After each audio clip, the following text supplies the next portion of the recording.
Assalamu alaikum wa rahmatullahi wa barakatuh, Yahya. Alaikum salam wa rahmatullahi wa barakatuh. Jazakallahu khair for joining me on the Ridwanullah Show. Thank you me for having me. Thanking you. Yeah. I'm just kidding. Thank you for having me on here, bro. Nah, Appreciate it. alhamdulillah, my pleasure, man. I like to call out the weird moments so we could just laugh about it and move on. Yes, sir. Jazakallahu khair, man. I really appreciate you being on the Hussein Barbaar show. I think, it went phenomenally. Thank So you. hopefully we can continue it on this show and see what we could do to learn more and get to know each other a little bit better as well, inshallah. Inshallah. I'm ready. Inshallah. And I actually like the fact that you ask questions too. So maybe we could probably at most do like 30%. Okay. And then I'll keep the questions coming about at least 70%, inshallah. Inshallah. What does that say? Encoding overload. I don't even know what that means. Jazakallah khair. So I think we talked a little bit about the health sciences, just touching on it. So I'm still trying to wrap my head around it. So tell me a little bit more about that. So the major is health sciences. Health science. Yes, sir. Okay. And the field that I'm going into is clinical research. And it's clinical research. Yes, sir. Okay. And I just thought that was like a non-medical school type of degree and position. But from what you're telling me so far, it actually requires. So does it require you to be in the medical field, medical school? It doesn't require for you to go to medical school, but Yeah. then that's like if you want to run the show, if you want to get paid the big bucks. Yeah. There's definitely like if you, I feel like this is in every single major. Whether Yeah. you have like a mass, like the higher your degree, Yeah. the more money that you can make it in that. Okay. So can you run the show and get paid big bucks without getting into the medical school? It would be harder. Yeah. Honestly, it's possible, it's but possible. you're but more it's, likely to be in those types of positions. yes, it's like you could go up there with like promotions and stuff, but I Yeah. feel like it would just be harder for you, Yeah. versus Just showing up at the top. Yep, just Yeah. showing up with a bachelor's degree and expecting to get paid the doctor money. Yeah. Doesn't work that way. That's an interesting way to put it. Yes, sir. So what's the position title for that field, that profession? It's like if you're looking for like the master's, Yeah. like the bachelor's degree version of it, it would be like the clinical researcher. Clinical researcher. Yes, sir. Okay, what about the person who's running the show getting paid the Then big you're gonna bucks? be the doctor of the clinical research The facility. doctor of the clinical research facility. Yes, sir. Okay. So what do they do? Like explain a little bit more to me about what they do. So most of their time is spent in the lab, you Yeah. know, making vaccines, trying different trials, Yeah. trying it out on animals before they try it on humans, Okay. and then they have like trials where they like pay people to Join the trials. Yeah, join the trials. Yeah, I've seen plenty of that. Yes, sir. Yeah. Which is I've pretty never- scary, but I don't think I would be one of those people to Yeah. We get got on there, these drugs but that we got, but we want to test it on you. Let me come here, we'll right? give you a couple $1,000. I mean, Yeah.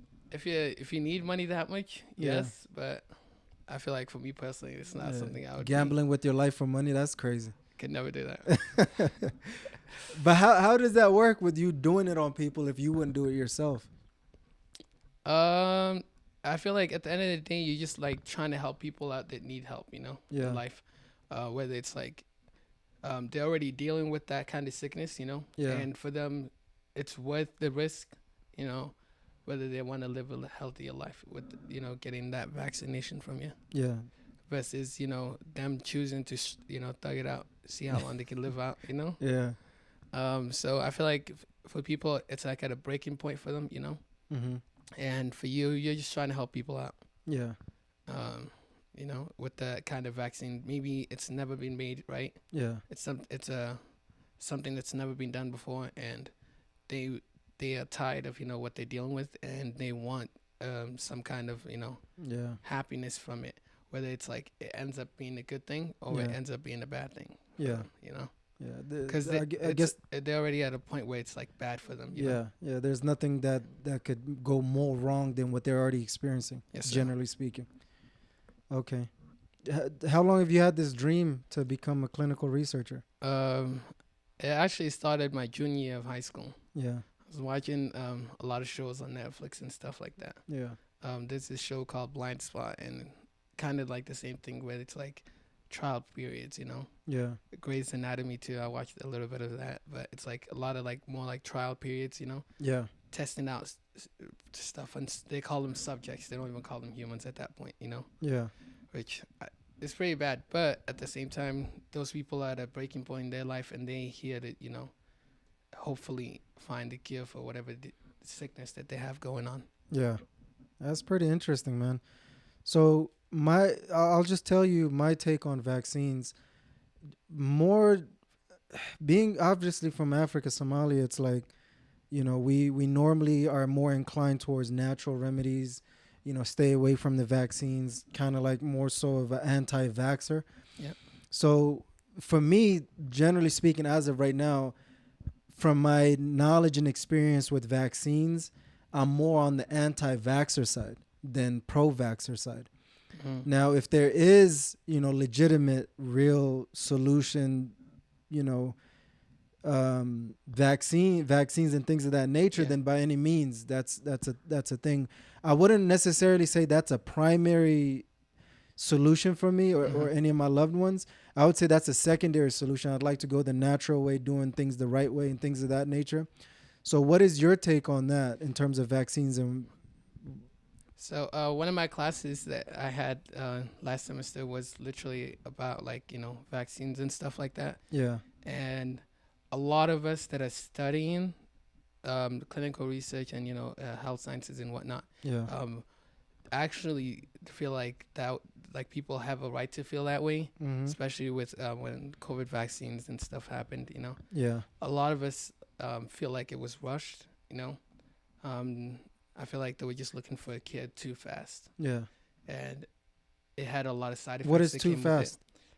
So within like a couple months, you know, COVID happened.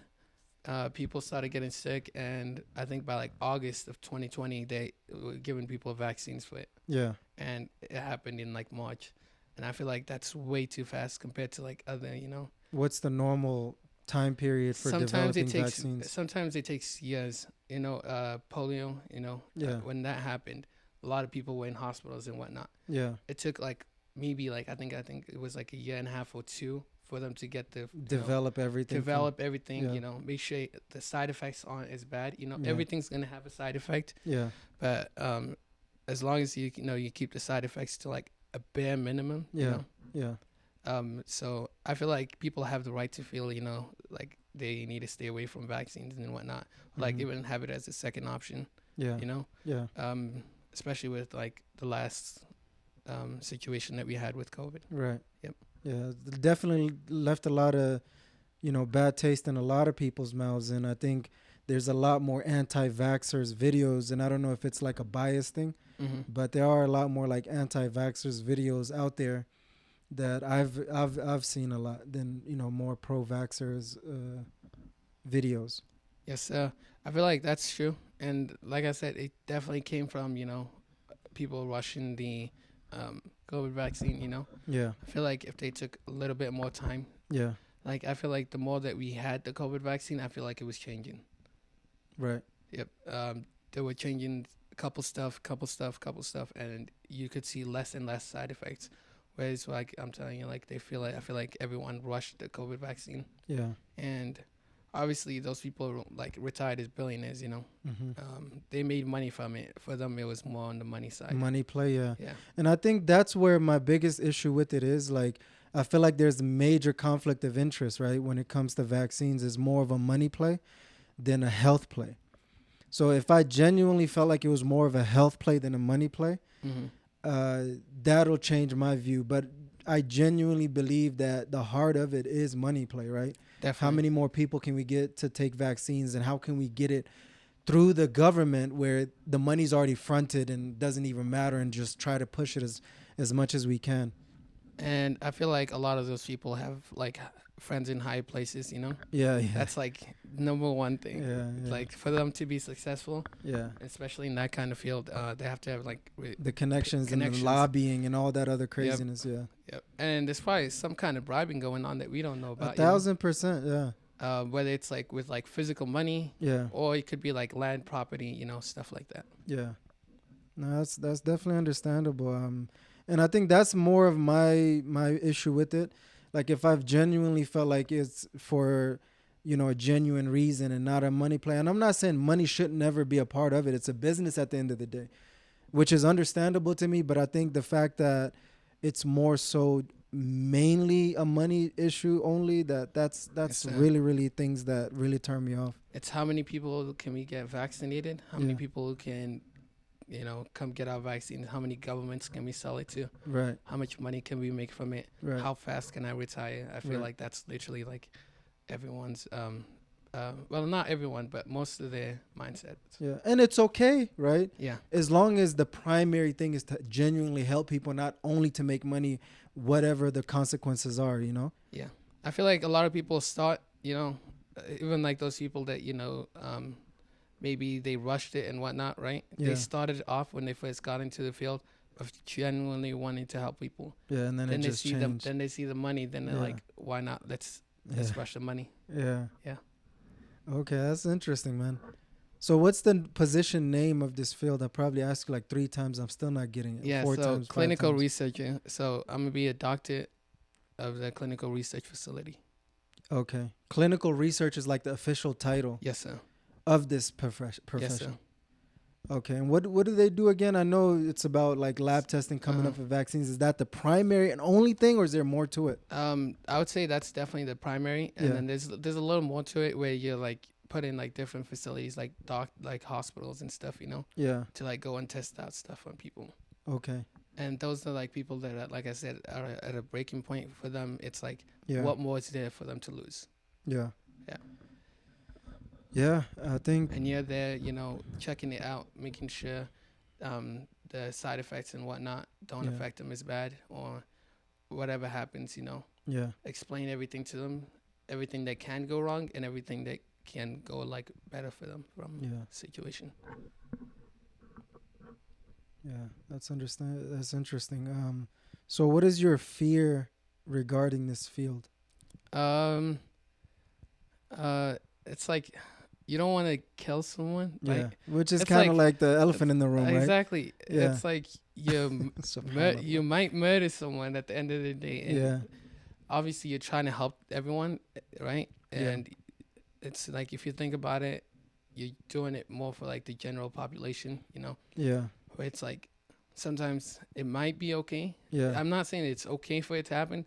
Like at a certain situation, it might be okay for like someone, like I feel like parents would probably like risk their life for their kids, Right. So there's this one show called The 100, and what they do, they send subjects, like 100 people, 100 teens down to the earth, and you got I think they have like a year of life left out, and they're all in space. Mm-hmm. And parents literally choose to sacrifice for their kids so their kids can live longer. Yeah. The less people on there, the more oxygen that they have. And I feel like that's like where it's like it's okay for that to happen, that one person risking their life for like maybe 1 million other people. Yeah. They have the same situation. That's a grim thing to say, but it's the truth. Yeah. It sucks, but it's the truth. That's how it is. Yeah. Sacrificing yourself for the greater of humanity. Yes, sir. Yeah, and you might not have to, but that's the risk that you run, right? Yes, sir. That's the risk that comes with the job. Yeah, that's crazy, man. What's the pay range for? What was the position again? So a doctor in clinical research. Clinical research doctor. Yes, sir. And I think the pay that I saw was like 160 up to 250. Okay. Yeah. And the range. And most of the fields and facilities are all like East Coast, so. Yeah. Inshallah, I might be moving. We'll see. To the East Coast? Yes, sir. Have you ever visited the East Coast? I've been to New York, so that's it. That's the only place that I've been to. Yeah. Oh, and Boston, but only in the airport. Okay. Yeah, Boston. How long were you in New York? Like 4 days. 4 days? Yeah. For personal or work? No, it was with like my family, like a little trip from Salt Lake. Okay. Yeah. That's what's up, man. We went to Minnesota. Yeah. I got a lot of family out in Minnesota, and then we went to New York. Dipped out to New York? Yes, sir. That's what's up. 4 days. It wasn't that much, but I feel like I got a little bit of experience from it. What was it like? It depends on like I feel like it's good for a people's person. Yeah. A lot of the people there probably like you probably like see like that they're rude and stuff like that. On the internet. Just straight to the point. Yeah. And I feel like that's definitely true. If you go like Times Square, it smells like terrible. Literally, it smells like cigarettes and stuff the whole time. Yeah. But then the views are beautiful, and then you go to like the stores and like go out for like a dinner. The bodega. Yeah. You. The Arc. Yeah, the Arc. Yeah. You went there or no? No, I didn't go there. Okay. No. Okay. Yeah. We were like mostly in like around Manhattan, so. Okay. But it was beautiful out there, mashallah. That's what's up, man. Yeah. Mashallah. So it's something you sacrifice for the views, you know. Big city. A lot of people. I feel like it was never quiet when we were there. So it depends on the type of environment you like. Yeah. The city that never sleeps, they say. Yeah. That's what's up, man. Man, I think, going back to the clinical researcher, I think clinical research doctor makes a lot more sense to me as I'm thinking about it. True. Do you think that's... I thought I was saying the same thing, no? Nah, clinical researcher is like a researcher, you know what I mean? You don't think much of like, okay, these people are actually controlling administered trials and tests and things like that. So a researcher is just like, I would imagine it's somebody just in an office doing research. Okay. You get what I'm saying? Yeah. But then the clinical part is the one that like a lot of people might not be familiar with. Is it more of like an actual clinic or just clinical in general? You know what I mean? I think it's clinical trials. That's where that word comes from, for them. You're literally in a lab almost like the whole day that you're there, testing it out, different things, animals, mixing a whole lot of stuff. Okay. Yeah. So I think I'll go with clinical research doctor. Like, let's go with that. Yeah. Sounds better, more professional. Right. And the actual doctor too, right? Yeah. That's the part. I would say like if I ended up going with my bachelor's, then I wouldn't be a doctor, right? Right. Just a clinical researcher. Yeah. Right. But you're going for the doctor, which makes more sense, inshallah. Inshallah, that's the goal. So I'll stick with that for right now, so I could, because this is the first time I'm hearing about like obviously I know about clinical trials and all this other stuff and a lot of the lawsuits and you know. Have you seen the commercials about that?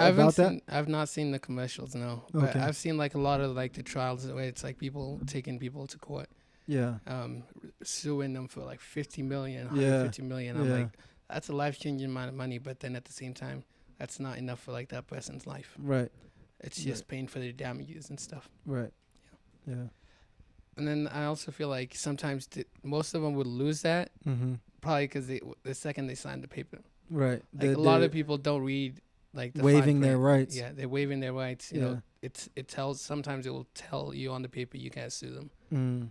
You know? Yeah. So it's always good to read the fine print, make sure you know what you're getting yourself into. Yes, sir. Yeah, and that's more true for the clinical trials because of the risk that you run. But even anything else, you know what I mean? We just like, oh yeah, you want to accept it? Just scroll through the things and like, yeah, accept. And you don't even know what you accepted.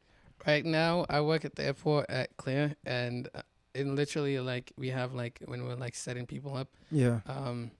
It pulls up like a whole member terms, and it's like 5-6 pages. Yeah. And I'm like, I summarize it for them, right? Yeah. Yeah. But it's like, but then sometimes people choose to read it. They're like, no, I want to make sure I read everything. Yeah. I just want to make sure you guys are not stand there for like hours. How long was the longest one that you've seen somebody stand there? I've had someone stand there for 30 minutes. And usually a sign up would take me about like a minute, 2 minutes max. Okay. They literally wanted to make sure they knew what they were getting into. They wanted to make sure what they were getting into. Which is like, what are you doing, like, man? The whole point of it was to skip the line, and now you know, choosing to wait the same amount of time that you would have if you stood in the line. Yeah. Yeah. But maybe it's a good investment because they don't have to keep reading it, right? That is true. Yeah. That's what's up. So how long have you been at this current position? Started November. November? Yeah, last year. Okay. So almost a year. Almost a year. Yes, sir. What'd you do before that? Before that, I worked at Prospect. I was pushing around wheelchairs and stuff. I did that too. Yeah. Long time ago. What'd you do before that? That was like my first job. First job Prospect and then second job Clear? Yes, sir. Okay. How long were you at Prospect? Prospect, I was there for like 4 months. Okay. Yeah, couldn't do it. 40,000 steps a day. 40,000? Yeah. 40,000? I have a screenshot of one of the days I did 26 miles. Damn. Crazy. I know. It was because well now Yeah, it's because it's you're a lot literally easier. going back and forth all day, every day. Yeah, and now it's a lot easier, to With the do the escalator. job because like they have a new tunnel that they built. Oh, okay. So it's a lot easier versus where you had to go. You go like Oh, and this half is a in the mile. new airport. This is the new airport. Yeah. That makes a lot more sense because in Yeah. the old airport wasn't that big of a distance between the drop off and the tunnel. I was going to B gates every day. Yeah, which Yeah, is the longest. The longest routes. That's what's Yeah. up. And this But is it on paid your good, weight though. loss journey or no? It was actually. Let's see. No, it was before, like right when I was starting my weight loss journey, or like a little before. I started a little before. Dang. It's like December 2023 ish. Okay. Yeah. And you said they pay good? I mean they pay 15, but then the more people you push, the more chances you get tips. Yeah. What's the highest tip you got? I got $200 once. Dang. Mashallah. Yeah, mashallah. That's a lot. Yeah. She was like more on the bigger side, but at the same time, I helped her with literally everything. Yeah. Carrying the bags, pushing the bags. Pushed her while I was pushing her bags. Yeah. Not just pushed her, but on the wheelchair. Yeah, on the wheelchair. Yeah, pushed her on the wheelchair. Yeah, because pusher sound crazy. Pulled her bags at the same time. Yeah. So I had like the cart in one hand and I had the wheelchair in the other. Yeah. Took her to check in her rental cars, loaded up her car and everything. Yeah. And she said, "I'm sorry, this is not as much." And I looked at it and I was just shook. And this is cash or all cash? Yeah. Okay. Yeah. What? Say it again. So I took her all the way to the rental cars. Yeah. Loaded up her car and everything. Yeah. And she literally said like this, and then she like gave me the money right in my hand. Yeah. And she said, "I'm sorry, this might not be enough." Damn. And then I thought it was like just $100 bill. I said, "Thank you very much. This is more than you think." Yeah. And then I put it in my pocket. And then end of the shift, I started counting how much I made. Yeah. I see $200 in there. I was like, mashallah. Yeah. Yeah. Mashallah. Oh, maybe it was by accident. Who knows? Sometimes they'll pull out 100 and sometimes they'll give you money and then they'll another thing that goes along with it. Yeah. I don't think so, but you never know. You never know. Yeah. But I was very grateful, mashallah. That job definitely teaches you to appreciate, your life. Yeah. That's a lot of like indirect inspiration that you got. Like, man, I don't want to end up like this. Yeah. Do you think about anything specific that you thought regarding that, or was that just in general? I've pushed a lot of people that had like diabetes and ended up getting their legs cut off. Ooh. So when I think about it, I'm like, oh man, like you don't want that to happen to you, so. Gave me the chills, man. I know it's crazy. You'll see a lot of stuff when you like. I've seen a couple cancer patients. Yeah. Like you won't even know that they're dealing with cancer, and then when they're like trying to take off their hat, you just see the whole wig fall off, and then they'll tell you, "Oh yeah, I've been dealing with cancer," and doctor told me I had a lady tell me that she had 2 more months to live, which is wallahi crazy. Subhanallah. And you're not guaranteed that 2 months, but that's the 2 months that the doctor thinks that you have left to live. Yeah. And she came to visit her kids and stuff. Damn, that's heavy, bro. And it's crazy because like as Muslims, like we take our parents more seriously, I'd say, than like these other people, like the non-Muslim people. Yeah. We tend to take care of our parents more, Yeah. Instead of your sick mother visiting you, you go visit her. Where it's like six mothers gonna come visit you and your kids. That's like a little more sad. Yeah. Yeah. Damn. That's yeah. Talk about the bottom of the ocean, man. That's a great perspective to have too. To have that understanding. Yeah. That's like one thing I'm grateful for. Just being Muslim. That's like you can't anything else that comes after that. Yeah. It can't top being Muslim. Yeah. Yeah. For sure. Because you learn so much stuff that you probably wouldn't have learned if you were from like another religion. For sure, man. Yeah. Damn, man, that's I think doing this content, I've been through like the first phase of just trying it out, see how it works. Mm-hmm. And one of the things that I appreciated is like I take nuggets of wisdoms from the people that I interview, and like it sticks with me. I remember it. Like certain things remind me of certain things, you know? Mm-hmm. And that's what I appreciated the most, and that's what I was looking more forward to. That story is very impactful, bro. Yeah. Were you at Masjid Khadija for the khutbah this No. today? It was literally about talking about parents too. Yeah. Yeah. It was like more like focused on the parents, you know. Yeah. Like watch what I think Sheikh Abdullah did it last week or like a week or two ago about righteous being, you know, fulfilling your duties to your parents. Yeah, and then for him, it was more on like focused more on like the parent side, where it was like, watch what you're saying to your kids, like don't curse your kids, you know. Oh, okay. And stuff like so that. more so of the children's rights on the parents. The children rights on the parents. Okay. And he was talking about like how, there's no barricades between Allah and like the mom and the dad, you know, when it comes to like the kid. Yeah. So whatever you say, Allah may accept it right away. So just watch what you're saying. Yeah. Stuff like that. Is that the main takeaway from you from the khutbah? Yes, sir. It was more focused on the parent side and, you know, teaching parents, you know. Yeah. Kids make mistakes, you know. Yeah. Don't just automatically go to, you know, the worst route, which is like cursing them and stuff like that. Yeah. Like probably hit them if anything, you know. That'll probably be better for you, you know, and for them down the long run. Where it's like you curse them and now they end up being, you know, being homeless and whatnot, or whatever it could be, you know, mentally disabled, whatever it could be, you know, you never know. Yeah. So yeah, it was more focused on like the parent side of it, but then now you see like the other version of it where it's like now it's your parents took care of you when you were kids, now it's your turn to take care of your parents. And that was like one moment where I was like, mashallah, thank God I'm Muslim. Alhamdulillah. Because like I personally couldn't see like if my mom was ever sick, may Allah God forbid it. Amen. But if she were ever sick, that she'd come visit me versus me going to visit her. You know. But yeah. Damn, man. A lot to process, a lot to take in, man. Yes, but it's a good thing, man. I think just even having that level of understanding and intelligence is a great gift from Allah, alhamdulillah. To even see it from that perspective, many people probably go over their heads. And that's also like where learning the Quran comes in. Yeah. There's a lot of ayahs in the Quran. It says, وَبِالْوَالِدَيْنِ إِحْسَانًا. No. Be good to your parents. Yeah. Listen to your parents, everything except leave the religion, you know? Yeah. If they ever ask you to do anything that goes against the religion, that's the only time you can like say no. Yeah. But where it's like everything else that they need done, try to do it to the best of your ability. Yeah. Stuff like that. I know. Quick change of topic, right? I'm enjoying it, bro. I think this is really great. And you know, I was like, as I'm getting back into creating content again, I was thinking like, what's the point of having two shows? You know what I mean?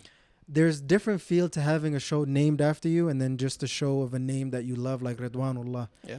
Do you know what Ridwanullah means? Pleasing Allah. Yeah, the pleasure of Allah. Yeah. I'm glad that, you know, a lot of people ask me what it means. Yeah. So, you know, there's something that's like obviously outstanding with somebody. And then in addition to that, there's so much more to somebody. You know what I mean? Yeah. So on the first show, I want to focus on the outstanding part. And then the next show, and there's many more ideas that I have, but for right now, two shows is a lot, you know? A lot. You got to edit and everything. Nah, I ain't doing that. No editing? No editing. You gave me some work to do, but I'm going to have to consider some things, you know what I mean? Yeah. But the point is, like, you know, the main topic of weight loss, that was on the first show. And this show is like the whole, you know, clinical research doctor and so much more in addition to that. I feel like that's a good, like, combination, right? Where you focus on the primary thing and then there's so much more to somebody that you could dive into and learn and understand. And I'm glad that I just didn't like be like, you know, that's good enough. But like this kind of conversation I feel like it's a little bit, it was chill. Like it wasn't much pressure. Yeah. But I feel like this is more relaxed and like laid back and just chill, you know? Yeah. Yes. I feel like this, I liked the first show. Yeah. More because like it was like questions and stuff, right? Yeah. And straight answers. Where it's like more mental thinking, you know? you're deep diving into, you know, what the person's thinking. Yeah, So, yeah. And the other things that is on the table, right? Rather than the main topic. Yes, sir. Yeah. Any questions you got for me? A lot more. All right. You got to go? I'm ready. Or you got some time? No, I got time. I'm ready. Okay, inshallah. So we're good 30 minutes in, so we'll, you know, if we don't have many more questions coming up, then we'll just cut it short, but if the conversation free flows, we'll try to push it around 30 more minutes, inshallah. Yeah, now let's go. Yeah? Let's go. Inshallah. Yeah, man. So what's been like your deen journey then? Because, you know, from the first show, you know, I heard you talk a lot about like, you know, putting your faith in Allah, that one of the top 3 last advice that you've had. And now you're talking about, you know, being grateful for your parents, obeying your parents, being grateful for Allah, for being a Muslim, things of that nature. So what's your journey been like with Islam and your deen? Alhamdulillah, I was born Muslim. Growing up, like I started going to the Duxi at the age of 5. Yeah. We moved here to U.S. when I was 12 years old. Okay. So, and we went, like, within a week of being here, my mom found out that there was a masjid called Al-Huda that had a Duxi. Yeah. So, alhamdulillah, we went over there, spoke with Ma'al Harun, Ma'al Hassan. Yeah. MashaAllah, they're both still there, you know, still around the masjid and stuff like that. Yeah. And we went in Duxi, and it was 2 days a week, and they started a full-time program of Duxi. Yeah. And alhamdulillah, within like, after the full-time of Duxi started, within like 2 years, I ended up finishing the Quran. MashaAllah. MashaAllah. And then we had a graduation with Al-Huda, and then the first graduation or the second one? The first one. The first one, okay. So at the Utah Cultural Center. Yes, sir. Yeah. And a lot of, like, during that time, memorizing the Quran, you know, I feel like it's good to, you know, learn what the Quran means. So every Saturday, Sunday, huge shout out to Sheikh Siyad. Yeah. He used to give the tafsir. Yeah, every Saturday, Sunday, after Maghrib, all the way to Aisha. Yeah, Sheikh Siyad is a heavyweight, mashallah. Yeah, we saw him when we went to Minnesota, mashallah. Mashallah. Oh, yeah. Wait, recent? Oh, when? No, before. In like 2020. Got you. Because I thought there was... In 2022, actually. Yeah, 2022. They recently came from the Quran competition, so I thought you were probably referring to that. No, yeah, it was 2022. We went to a Friday prayer. Yeah. And he was the imam there. MashaAllah. Knowingly or unknowingly? Like, we didn't know he was, like... He just pulled up and you're like, whoa. Closest masjid, and mashallah, those masjids in Minnesota packed out there. Yeah. It's like Khadija Masjid everywhere you go. Yeah, mashallah. It's like on a Friday, Khadija Masjid. MashaAllah. And so learning the tafsir of the Quran. Yeah. And then also Sheikh Yahya Al-Bana right now. We used to go on Saturdays and Sundays. Yeah. Because he used to do like hadith books and stuff like that. Yeah. Usul al-Thalatha and topics of that and nature. And the 40 hadiths as well. MashaAllah. MashaAllah. So there's always knowledge out there, you know? Yeah. There's always programs going out at the masjids and stuff. So that's like another like journey for me. Yeah. But it's like step 1, finish the Quran, like learning it, you know? Then the second step is knowing what it means. Yeah. Third step, memorizing the entire Quran, which I'm on a journey right now, inshallah, to memorize the Quran. Inshallah. May Allah make it easy for you. I mean, what are your other goals and dreams regarding your deen? Regarding my deen, the number one thing every time is pray my 5 salah. Yeah. On time, wherever I'm at. Like, even at work right now, we pray in Jama'ah, which is pretty crazy. Yeah. We started with, it was only me and Yusuf. Yeah. And now Yusuf, your brother? My brother Yusuf. You guys work in the same... Yeah, he's my boss. Yeah. Younger brother or older brother? Younger brother. Oh, okay. Yeah, he's my boss. He started working there before me, so... Okay. Yeah, he invited me over there. I started working. I loved it. MashaAllah. After that, now we pray in Jama'ah at work. And it's so easy. How many people? There's like 6 of us. Yeah. And in the same company or different? In the same company. Same company, okay. MashaAllah. Yeah. And I feel like, and it's so easy, and a lot of these people will respect you. Yeah. When you set boundaries like that. Yeah. Like, when we first brought it up to them, like, we gotta pray our salah on time. Yeah. They're like, why can't you pray, like, you know, like at a later time. Yeah. And you gotta be fun with it, because you gotta pray salah on time. Yeah. You know. Yeah. And we like showed her like a couple of hadiths and stuff, and she's very understanding about it. She was like, well, I'm not like gonna force you guys or anything, right? And I don't want you guys to like leave the company for that reason, you know. So give us a good, like, she like give us a good experience of it, you know. The way it's like you set that's those, more than fair. I'm saying if you set those boundaries early, within showing up there, you won't have to deal with it. Even like with like my high school that I used to go to, with like Friday prayers, they wouldn't like, when we started the first day that we started, we told them like other people never like they were already there before us, but they never brought up the subject of Friday, you know, as a Muslim man, that you have to go to the masjid. And when we brought that up, and it was just a no-brainer for them. That's great, man. And you know, that's actually one of the things that I think about a lot, is that when it comes to employers or school or anything else that is an obligation, there's a difference between saying, can I go pray, to be like, yo, I gotta go pray.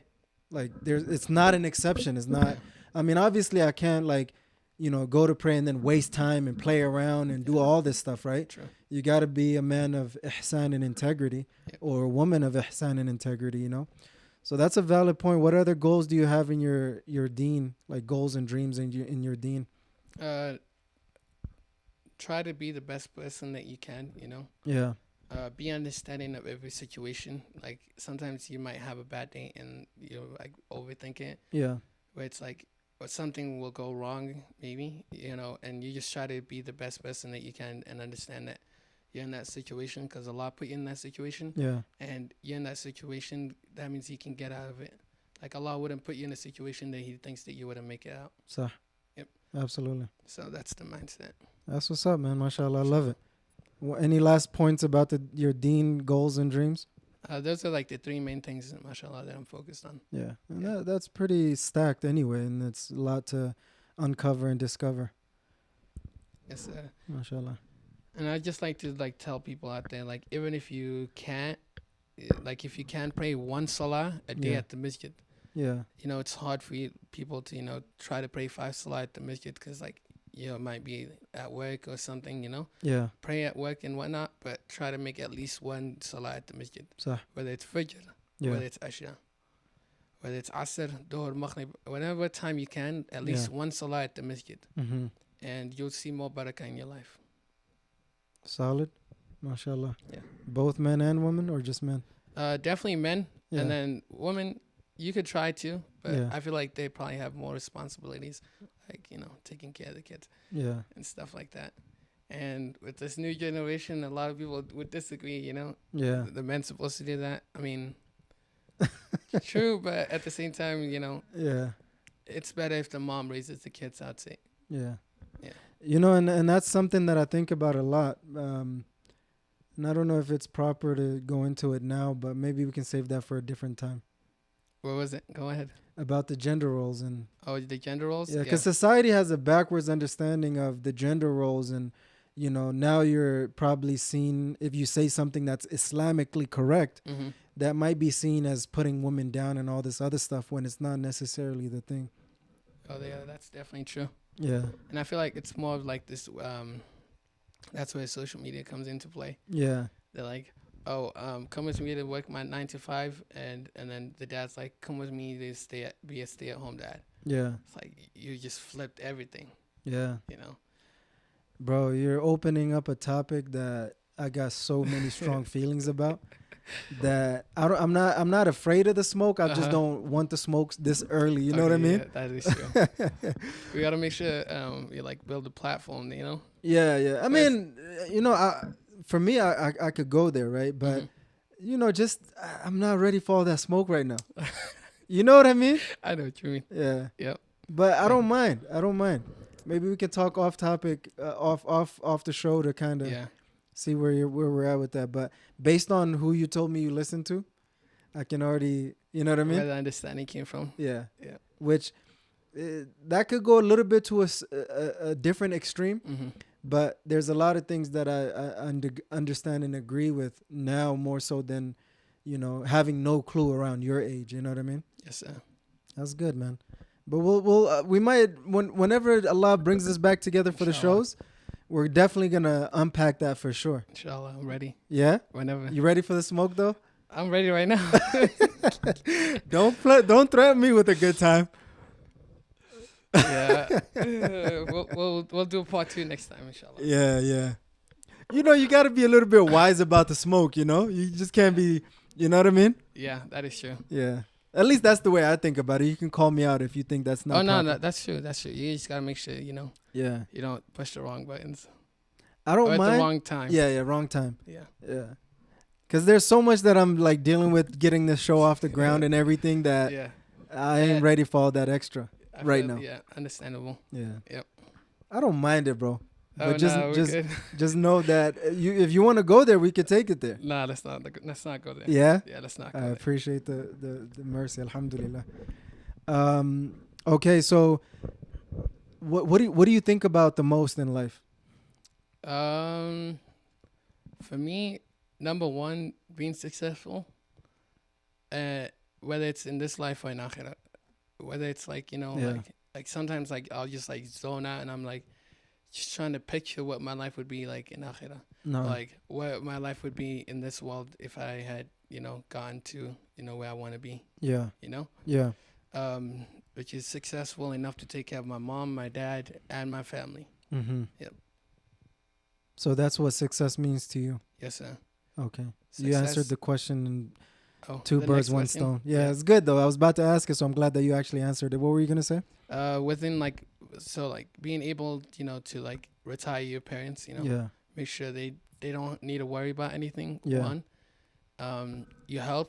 Number two, obviously your personal family, whether it's your wife and kids, Yeah.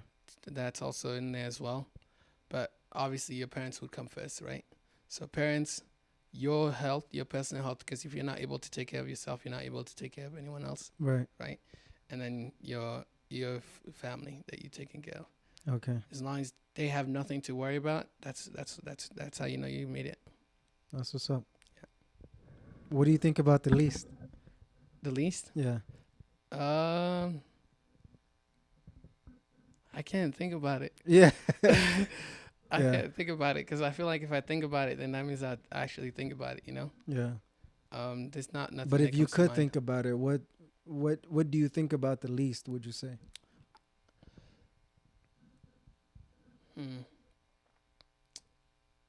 I can't tell you.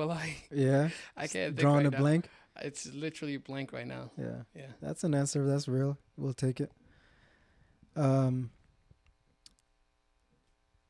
What's your biggest goal right now? Like, what are you mainly focused on? Doing good in school right now, Yeah. Obviously, the akhirah too, also that you always got to include that. That's always got to be number one. So. But then also number two would be like also being successful in this like life right here, Yeah. Doing good in school, doing good at work, Yeah. Making money, doing stuff that makes you happy, whether it's go play basketball, whether it's, Yeah. go to a playground, read a book, something out there. How's your time management? Alhamdulillah, it's good. Yeah. I have a set schedule 5 days a week, and then the 2 days that I'm free, it's like a lot of like miscellaneous stuff. So halal miscellaneous stuff. Halal though. The way you said miscellaneous got me questioning what's the real deal here, man. No, like definitely halal stuff. Yeah, man, I'm just giving you a hard time, man. Do something around the house, Yeah. What are the 2 days that you're off? Saturday, Sunday? Friday, Saturday. Friday, Saturday. Friday, Saturday. What's going on Sundays? Sundays I work. Okay. So I work Sundays to Thursdays. Gotcha. Yeah. Inshallah, I'm going to be part-time though because of my schools. But are you doing full-time now? Yeah, full-time. Okay. How many hours is full-time? 40. Okay. Well, 32, but I do 40. Yeah. Yeah. Okay. What's the part-time amount that you're going to be doing? I'm going to be doing 3 days, 8 hours. Okay. Yeah, so 24. It's not bad. Yeah. It's a decent amount of money, but I feel like the priority should be school over, making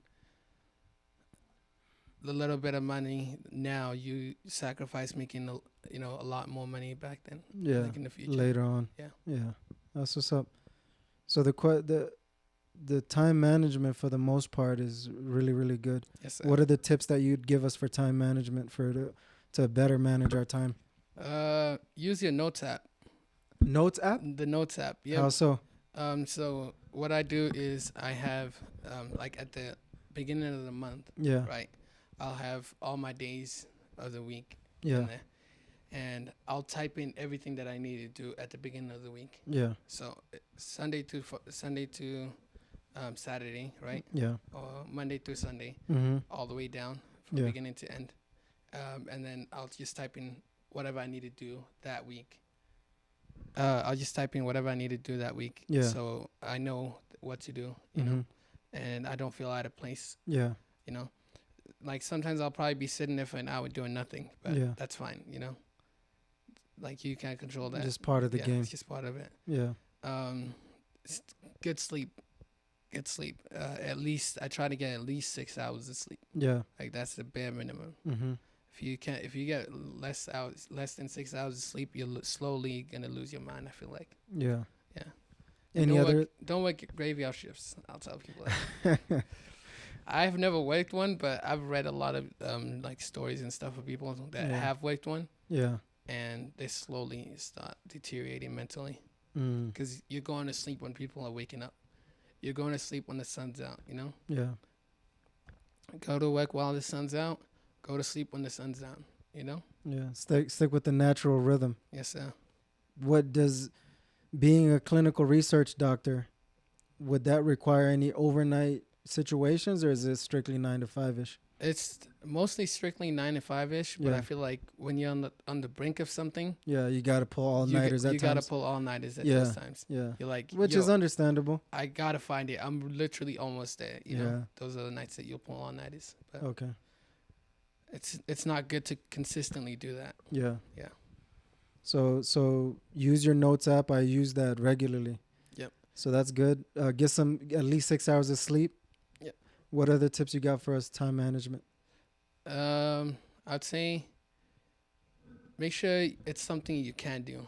You know, don't set like unrealistic stuff. Like and I think you mentioned that before too. Yeah, in the other podcast I said like don't set unrealistic goals for like weight wise. Right. Don't set unrealistic goals that you can't achieve during that day. Yeah. Like if you know you're gonna be busy, don't be like throw a couple hundred stuff to do it at the same time. Yeah. It's just it wouldn't make sense for it. Anything else regarding time management? Those are like definitely the main three for me. That's what's up. Yeah. Now, when looking at leadership, what are your thoughts on leadership? I feel like not everyone's made to be a leader, you know? Like some people just like love following, you know? Yeah. I mean, you mentally you can be a leader, but some people just want to be followers, you know? Yeah. And I feel like it's also a mental thing. That's where it comes into play. Yeah. It's like, do you think highly of yourself to become a leader, or do you think you're not worth being a leader? You know, whereas like when I was talking about like when I was like back when I was like overweight, whereas like I was just always like mentally thinking, you're probably not good enough to do what that person's doing. You know, where it's like now that you're like better in shape, you feel better about yourself as a person. Yeah, and you think highly a little. It's not good to like. I don't want to say that word. It's this like be like arrogant, prideful. That's the word. Yeah, prideful of yourself. Don't be overly prideful, but it's always good to have that confidence. Yeah, yeah. You're not being overly confident. You're being confident enough to, know your worth. Yeah, stuff like that. Are you a leader or a follower? I'm a leader. Why so quickly? I mean, back then I used to be a follower. I just go by like whatever everyone wants. You know. Yeah. Now, if I don't want to do something, I'm gonna tell you I don't want to do it. Okay. You know. Yeah. Where back then, even no matter how much I didn't want to do it, I'd be like, yeah, okay, that's fine. They'll ask you, yo, are you okay with doing this? Yeah, no problem. Yeah. Can you cover my shift? Man. Yes, man. Being a yes man. Don't be a yes man. Yeah. Stand on business, as they say. Yes, sir. Yes, sir. What is leadership to you? Leadership. For me, leadership is someone that, can think for others. You're not only thinking for yourself, but you're thinking for others. Yep. And being able to, stand up for yourself. Okay. That's also, a leader. Like if you're not, that's how you can tell if someone's a leader. Yeah. And others too. Yep. And thinking for yourself, thinking for others, that's like definitely the biggest one for me. What do you mean by thinking for yourself, thinking for others? Thinking for yourself, is it going to benefit you? Yeah. Right? Yeah. First, is it going to benefit you, or is it going to benefit people that you care about? Yeah. Or is it going to benefit people that, you don't have so kind of relationship with, Yeah. The same kind of relationship, people that you don't like really know. Right. Does it affect them in a good way? Does it affect them in a bad way? Yeah. Before you do the thing that you plan on doing. Yeah. Yeah. So for me, and then being able to tell people, call out stuff. That's also another thing. Yeah. Like if you feel like something's wrong, like let's example, we're playing basketball, someone's not playing good defense. Yeah. Yo, you got to get up on that. Yeah. Put a hand up. Play defense. Yeah. And calling them out on their BS. Calling them up. Their belief systems. Yes, sir. Yeah.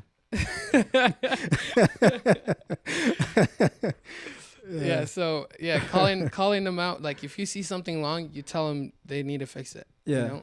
Calling out people on like things they're doing wrong. Not like in front of a lot of people, like like one-on-ones. Like you know when to do it. Right. That's also another thing. Right. Know when to call out someone. Don't call them out in public and calling them out of their name and whatnot. Yeah, like one-on-ones, like tell them what's wrong. Yeah, there are times I would say is an exception to the rule that you would call them out publicly. Okay, I understand what you mean by that. Yeah. So like as is like my brother, like him as a supervisor, right? Yeah. Sometimes he might yell at me, but I won't take it personally because it's like he set an example. Just because, like, if I disrespect him, everyone else will think they can disrespect him. That is normal, yeah. You got to set example out of somebody. Yes, yeah. And I think for me, it's more like I would rather, in certain situations is understandable. My rule is like, I'm going to talk to you privately, but if you keep acting a fool publicly after we've had private talks about the same thing, I'll easily call you out publicly. Does that make sense? Yeah, very much understandable. Yeah. You gave them enough time to, change their behavior and if they choose not to. Yeah. So, that's what a leader does for me. It means towards what it means for That's what's up, man. Out of 100%, how's your time management? I'd say like a 95. Okay. What's the 10% that's missing? 5% that's missing. 95, yeah, my bad. I'm thinking 90 already. I like the slight correction. Sometimes I tend to oversleep. Okay. Which days? Off days. Off days? Yeah. Yeah. I feel like my body's just telling me to rest, but then I like really oversleep. Like really, really oversleep? Like knocked out cold. Yeah. Like, wake up. It's Asr time. What time is it? It's 7 o'clock. Yeah. Damn, you miss Asr. Stuff like that. Yeah. You don't want to tighten up in that area. Yes, straighten up and tighten up, baby. Straighten up, yeah. Yeah, that's what's up. Leadership out of 100%. Where are you right now? 100. 100? 100. Okay, tell me about that. Like, what are the qualities that you have that you feel like you're at 100? I feel like, first of all, respectful, right? Yeah. I try my best not to disrespect anyone, right? Yeah. Like, sometimes, like, you might hear me say something and you're like, oh, yeah, that's disrespectful. Yeah. Like, tell me it's disrespectful. Taking accountability, that's also another thing. Like, if I mess up at something, you come to me, you tell me, and I'll be like, yeah, that's my fault. I should work on that. Right.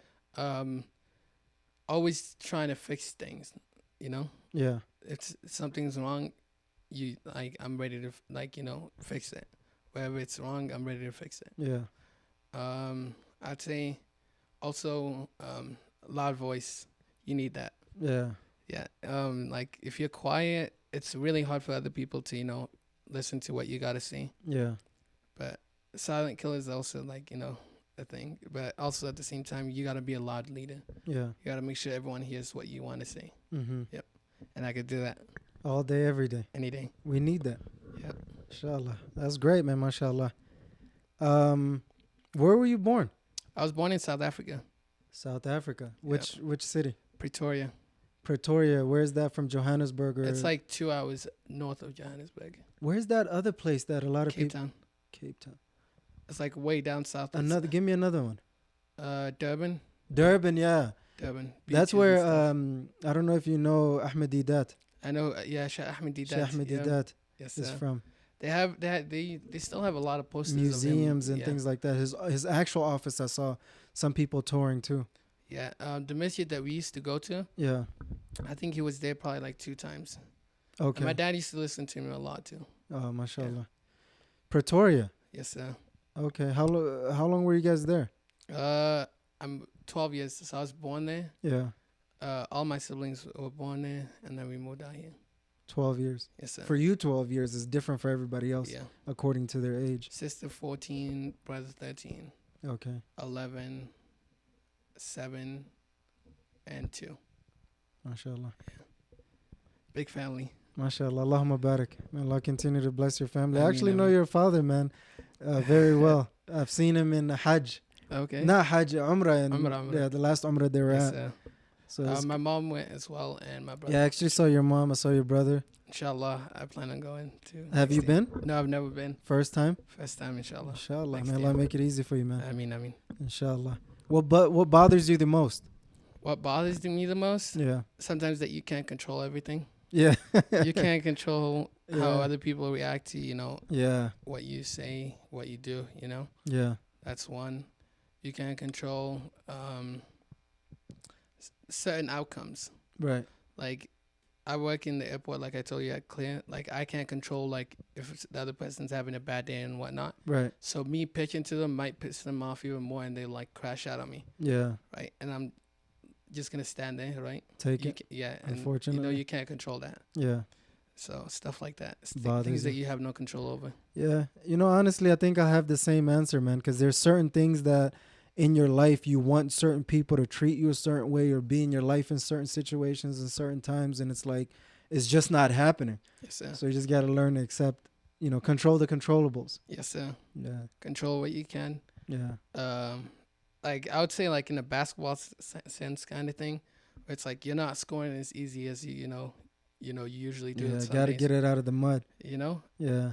Go practice when no one's in the lab. Go cook. Yeah. Yeah. So I tell people. That's good, man. Yeah. I don't want to move past this, but I'm gonna ask you, what'd you think about my game last time we played? Oh, yeah. Be honest. Surprised. Yeah, in a good way or bad way? In a good way, definitely in a good way. Okay. Amazing defense, good offense. Wow. Okay. Yeah. You locked out Abdullah. He didn't even have a single point. Okay. Hey, we don't want to call people out right now. Huh? I'd say like I played it with Abdullah a couple times. Yeah. And usually he's like putting in work. Yeah, putting in work. And I'm like looking at him like, yo, like, what are you doing? Yeah. And then get up on D. Like, I didn't even think I was a lockdown D until now you're mentioning it. So I appreciate lockdown that. Defense. Yeah. Shooter from the 3. I saw a couple. You hit a game winner too. I think so. Remember that? Yep. Yeah. So what areas can I improve on in my game? I think setting screens more because like you're like more like Yeah. I'd say like you're not. I kind of like move around. Yeah. Yeah. So like set more screens. Yeah. Cut to the basket. Yeah. Easier points. Okay. Yeah. That's actually my first time playing like full pickup game in like probably more than 10 years. Holy. So I was like, man, I just got to see what I could do. Wow. Yeah. And my age, man, like certain parts of the body don't work the same. So it's knees like start giving up. I can already feel my knees starting to give up. Yeah, and that's your early 20s, man. So that's from playing basketball every day. Yeah, so and the injury too. Yeah. Yeah. Yeah. But alhamdulillah. So rating wise, where would you say out of 100% for me? I'd say like a good 85, 87, 87. 80, okay. 87. It's not bad, man. Yeah. People think I'm actually better than I think I am, so that's kind of. Oh no, you were cooking. Yeah. I remember it. Yeah, that's why I got to lose weight, man, to kind of do a little bit more. Oh, I mean, that's not. You always can work on it, but I think like where you're at right now. Yeah. What's your weight right now? Do you know? Put me on the spot. Like 197. There's no way. Yeah. Why? You don't look 197. Really? I swear. I was actually. When was the last time you checked? That's probably 2-3 days ago. Wow. Yeah. After we run that game for like 2-3 hours or whatever it was, I went to check on the scale. I actually lost like 3-4 pounds from water weight and all that. I'm telling you, it's a crazy. lot of the weight that people have is just water weight, and you can easily sweat it out. Yeah, that's where cardio comes in. What would you say? Yeah, cardio and all that. Yep, cardio, and then the weightlifting will help with like this instead of getting like loose skin and stuff like that. Yeah. What would you say what would you have guessed my weight was? I would have said 170. Really? Dang, that's like my pre-marriage weight. Oh, it's the food. That we cooking at home. Yeah. Alhamdulillah. But yeah, man, I just wanted to quickly give feedback because I think getting and giving feedback is important for like, growth and all that stuff. And that's like my main motto, growing. There's a lot more questions that I have, but what's opposite of what bothers you? What doesn't bother me? Is there another way of saying it? What makes you happy? What makes me happy? Yeah. First of all, like feeling good. Like, like sometimes the food that you eat, you could tell that if you feel good or if you feel bad, like in like in yourself, right? One. Mentally feeling good, right? And then everyone else around you feeling good too. If everyone else around you is happy, you could be happy, If there's like a certain situation, like if someone passed away from like a long family member, that's still the same thing. People are gonna feel like, sad, and now you gotta feel you're feeling the same feeling they're feeling. Right. And like when they're happy, everyone's happy, you're happy, Yeah. I feel like that's like something that makes me happy. Feeling good? Me feeling good, and everyone else around me feeling good. As long as everyone around me feels good, I feel good. Yeah. I was about to say this is a pause-worthy question, but what makes you feel good? Pause. Let's not go too far into it. I would say like playing basketball, Yeah. Obviously, I try to read at least one page of Quran a day. MashaAllah. Or like try to memorize at least one page. So that makes you feel good? That makes me feel good. Praying my salah, Yeah. Pleasing Allah, right? Yeah. Doing things that please Allah. Yeah. And on brand, Ridwanullah. Let's go. That pleases yourself, Yeah. Yeah, so. That's what's up, man. That's what I feel like. That's good. Is basketball your main sport? I started playing soccer. As usual. Yeah. Africans, like, there's no other. That's like number one sport globally. Until you come to America, then you start getting into basketball, American football, and all that. Yeah. Noah Lyles was on like an interview, and he was like calling out like NBA players. Yeah. That was before the Olympics happened, and he said NBA players call themselves world champions. Yeah. He said world champions of what? The United States. So. That's why LeBron James and Steph Curry and all of them had to all the go show people off, at the Olympics. That's what's up. Yep. So what's your main sport? I'd say basketball now. Now? Yeah. Before it used to be soccer. Okay. But yeah, I'm getting into soccer again. So, because my brother has practice on Tuesdays and Thursdays in Orem. Yeah. So when we go out there, we go play too. Pickup or for an official team? He plays for an official team, but they let me train with them. Okay, which team? I think it's called Future FC. Okay. Yeah. Who? Future FC, Yusuf. Yusuf, okay. Yeah. Yusuf. Abdurrahman plays for MLS next. He's going to Arizona. Abdurrahman? Yeah. Abdurrahman who? My younger brother, but the one that's younger than Yusuf. Yeah. You've probably seen him, but not like as much though. Okay. Yeah. I feel like I'm pretty sure if I see him, I'll recognize him, but I only know 1, 2, 3, 4 of you guys. Yeah, Abdurrahman, yeah. He looks different. He doesn't look anything like us. So that's probably why. Yeah. Okay. But yeah, he has a tournament in Arizona, inshallah, next week. Inshallah. We're going to go win. Yeah. That's the goal. Inshallah. May Allah make it easy for him. I mean. Is there any questions that I didn't ask that you think probably be cool to talk about? What does Ridwanullah mean for you? For me? Yeah. Damn. Okay. Good question, man. I appreciate like these thoughtful questions that you're asking. Like most people just kind of go by it, and I feel like deer in the headlights all over again. Yeah. Ridwanullah, to me, I think the ayah that comes to mind is radiyallahu anhum wa radu an. that Allah is pleased with you and you are pleased with Allah. Obviously, there's a lot more other ayahs, that go into it. But I think for me, that's really what it boils down to. Like, you're doing what you're supposed to do that Allah obligated you to do, as well as the things that are extra. You know what I mean? Like, you have ihsan, you have integrity, and you're going above and beyond whatever the standard norm is. Not in a way that other people recognize, but Allah recognizes. Mm-hmm. That to me is Ridwanullah. There's a story that comes up to me when you say that. Yeah. There was this one guy, and he was worshiping Allah. Yeah. His whole life. Yeah. And he ends up dying. Yeah. And they're like, you go into Jannah by Allah's mercy. So. And he's like, Wait a minute. Yeah, yeah. Like, what happened? Is it not because of what I did? Yeah. And then they show him, like, just the blessing of him being able to see. So. And put it in the scale. Put it on the scale versus, every salah that he was praying. Yeah. Every good deed that he's done. Yeah. And him being the blessing for being able to see outweighed it. Yeah. So, yeah, that's the story that comes to my mind when you say, like, True. Being pleased with Allah and Allah being pleased with you. And always have, like, that. Always know that Allah is the most merciful, like, when it comes to it. Yeah. Like, you'll never get anywhere if it wasn't for Allah's mercy. Absolutely. Yeah. Yeah. And that's where the pleasure of Allah comes in, right? Yeah. Because the pleasure of Allah subhanahu wa ta'ala comes with the mercy. Versus the opposite. Mm-hmm. You being thankful pleases Allah. Yeah. Yeah. So gratitude is major, man. Yes, sir. I'm thankful for you being on the show. Thank you very much. We're not closing just yet. Yeah. But we're like about to finish, inshallah. Yes, sir. But I just want to say on that note, I really appreciate you. Thank you. This has been amazing, man. It seems like very smooth, chill. I thought you said you're going to be like not talking, man. You're like a good conversation, mashallah. I've been watching a little bit of, podcasts, a lot more podcasts, Yeah. Like speech and stuff like that. I got that question coming up for you too, so just keep that in mind. Ready? Anything else that we didn't talk about that would be nice for us to talk about or bring up? I think we covered everything. Yeah. Unless you have like anything else to.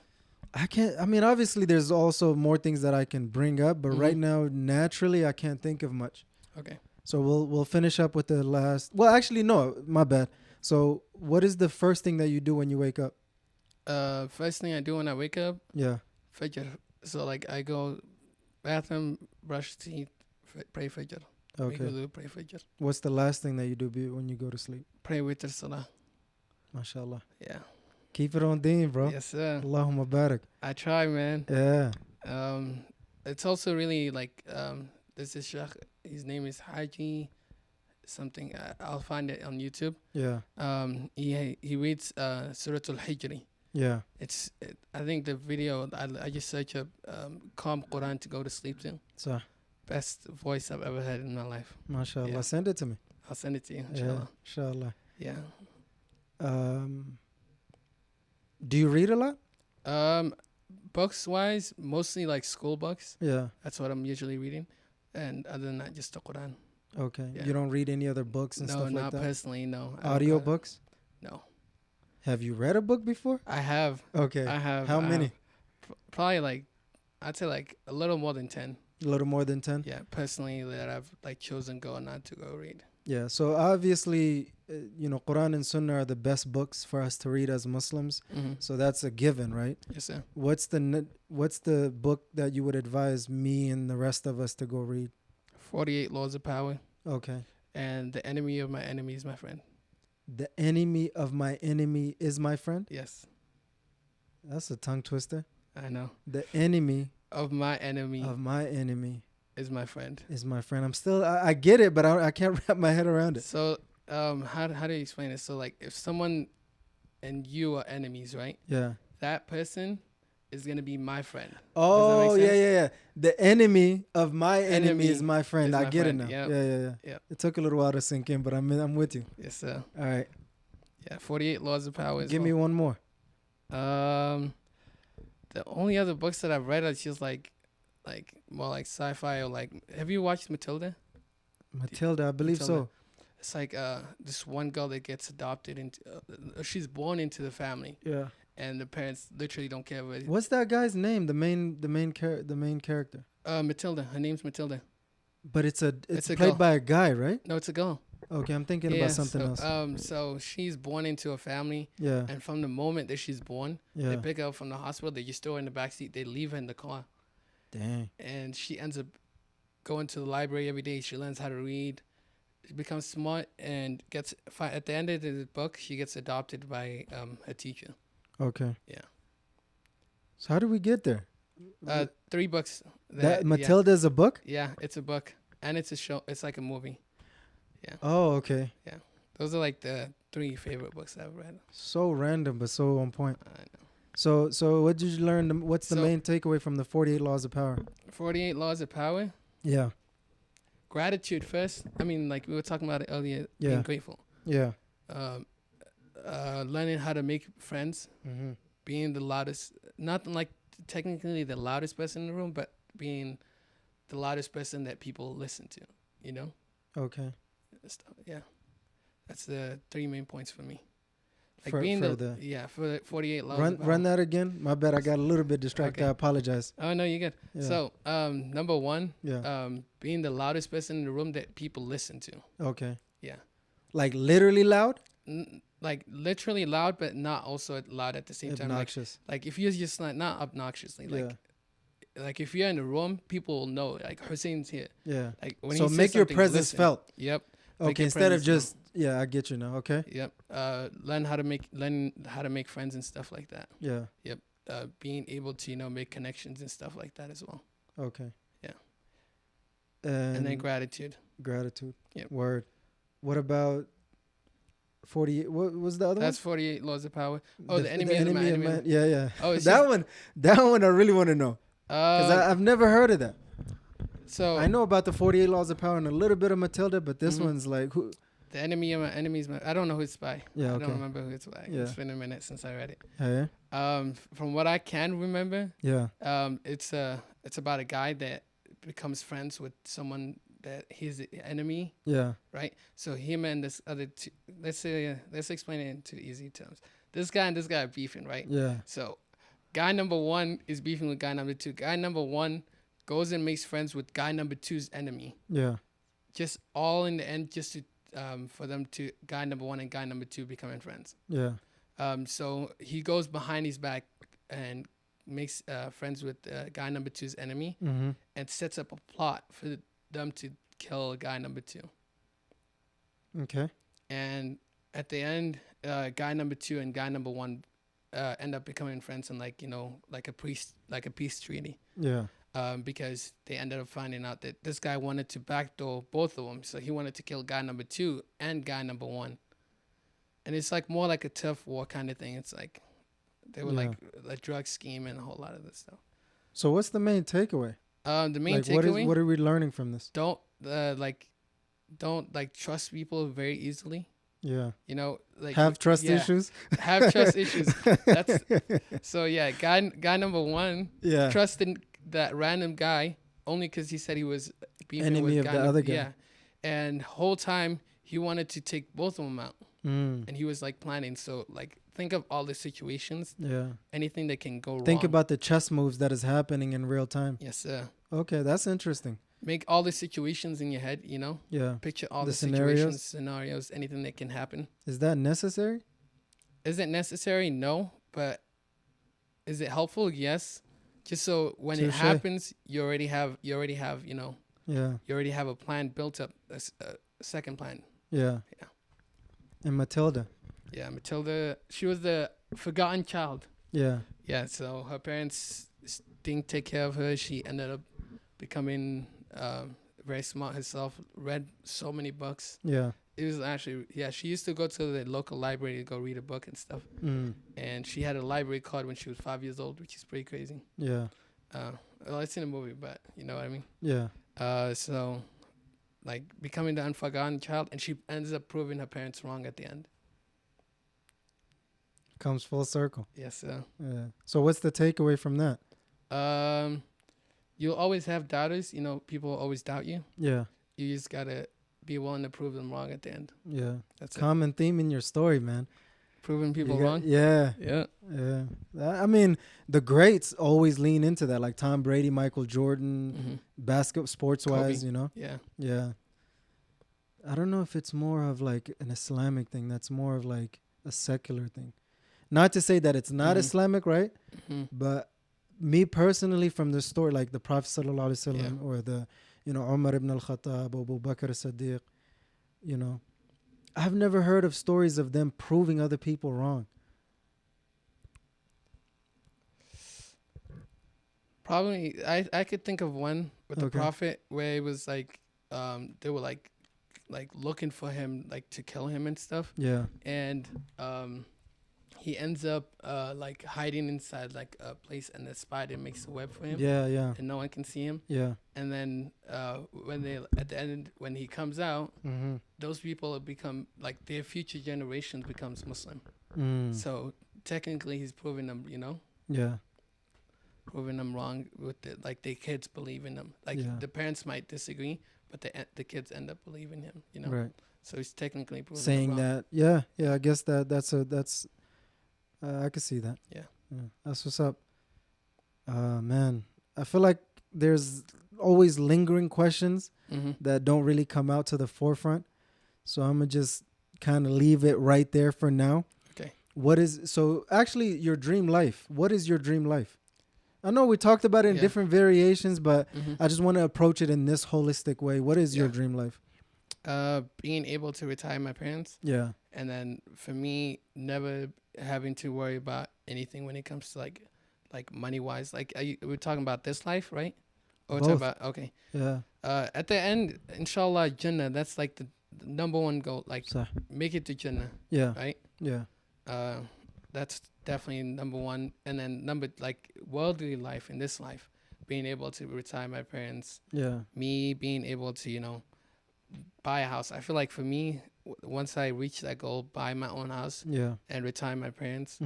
That's like dream accomplished. Dream accomplished. Everything else after that in this worldly life is just the cherry on top. Okay. So go to Jannah, retire your parents, have financial freedom, and buy a house. Yes, sir. Inshallah, down the road, get married and, you know, have kids and stuff like that. Yeah, inshallah. That's the goal. May Allah make it easy for you, man. I mean, it's a good dream life, man. May Allah allow you to accomplish it. I think you're well on your way. Inshallah. Inshallah. Just don't forget me when you make it to the top. I'll be here. Yeah. Yeah. There's this new trend going around, like people saying, "Oh, I'm gonna switch up on my day ones." Like, yeah. I think I see it like on YouTube, like the shorts. Yeah. I was scrolling, and it was like 5 things I'm gonna do when I make it. Switch up on my day ones. Yeah. Don't do that, bro. I need to at least come to your house one day, inshallah. Inshallah. Yeah, I think that's a good way to end it. The last phase of it is like the 3 advice that you would give regarding building your dream life. And then like to acknowledge you and then ask you, Ridwanullah. So start with what is the top 3 advice you can give to help someone build their dream life? Okay.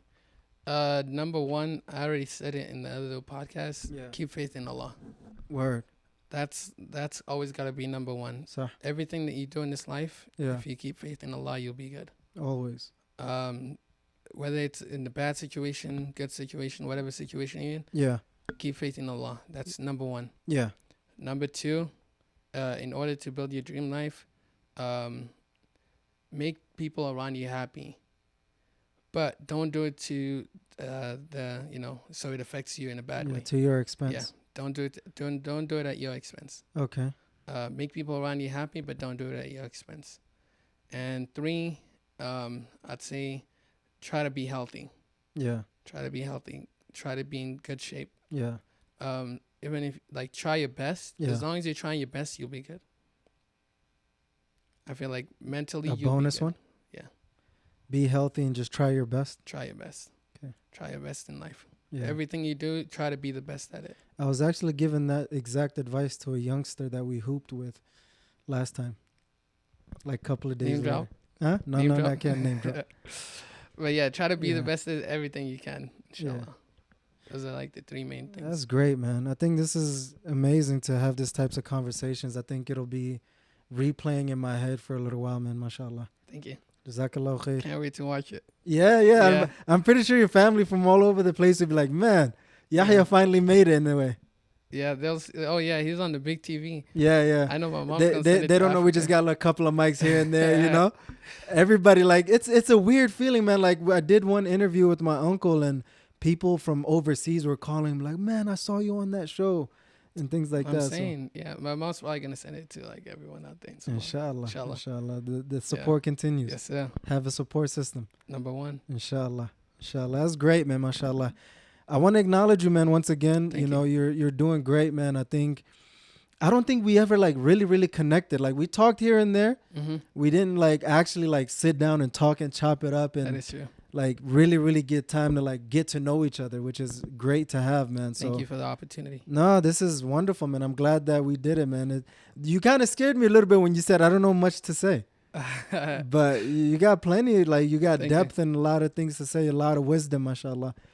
Yeah, so, when I broke my teeth, it took, it took some time for me, Yeah, to heal and regather And I was yourself. at home and I was like, that's something, that I'm looking forward to doing when I'm back up, Yeah. So started thinking. Yeah. So all of this is literally just like things that I remember. Yeah. That I was thinking about during that time.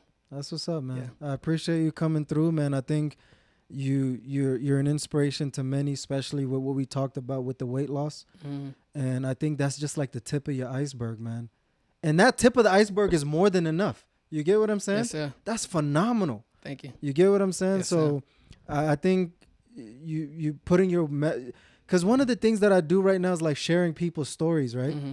So for me to appreciate your story this much, I think you could serve to like, share your story for yourself, right?